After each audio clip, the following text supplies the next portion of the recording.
Alexander the Great had a long list of achievements. He single-handedly led his armies to victory across Persia, Asia Minor, Syria and Egypt. By the age of 25, he was given the title of the Great King. In the next 8 years, Alexander built an empire that stretched across 3 continents. But when Alexander the Great went up against the Pashtuns, he took an arrow in his leg and almost lost his life. This happened in the 4th century BC. The valor of the Pashtuns is legendary. And now, many centuries later, they're out to take on a new adversary, the Pakistani military. The Pashtuns are protesting decades of oppression. They're shaking the throne of these generals. Look at these pictures on your screen. This happened on Sunday, a long march by the Pashtuns. Thousands marched against the Pakistani Army in the Khyber Pakhtunkhwa province. For the Pakistan military, their worst nightmare has just come true, a grassroots campaign that challenges their grip on power. This is a civil rights movement in Pakistan. You may not find these images in the Pakistani media. They've largely ignored this because giving the Pashtuns a platform is challenging the military itself. The Pakistani media, you see, is censoring and blacking out even political leaders. What chance do these Pashtuns have? The people you see on your screen are supporters of the Pashtun Tehfooz movement, the PTM. They're also known as the Pashtun Protection Movement.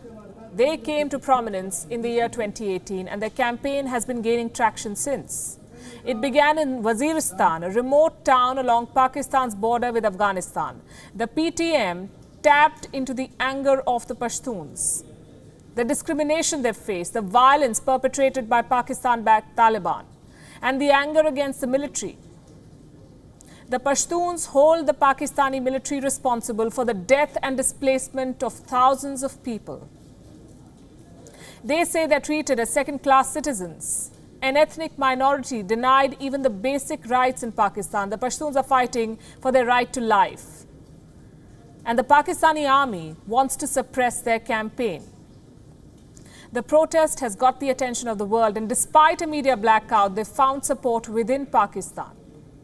We've seen 3 major protests that shook up the Pakistani military establishment in the past few years. In February 2018, the PTM staged a sit-in protest in Islamabad, followed by demonstrations in all major Pakistani cities.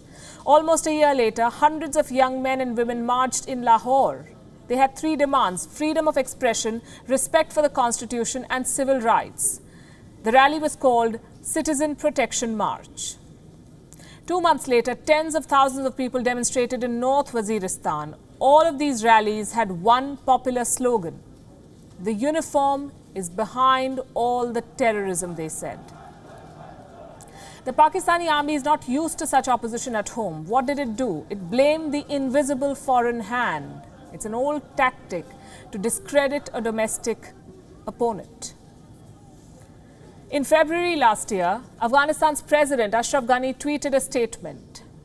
He was concerned about the violence during peaceful protests in Khyber Pakhtunkhwa and Balochistan. An activist had died in a police crackdown. Here is how Pakistan responded. It said the protesters were being, quote-unquote, manipulated by hostile external elements.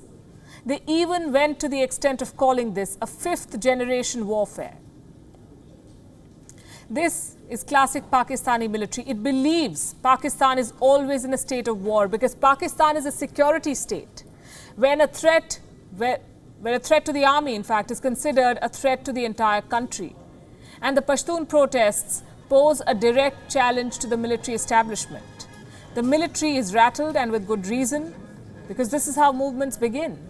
When thousands of people take to the streets despite threats to life, this is how dictators are dethroned. Pakistan is witnessing an uprising.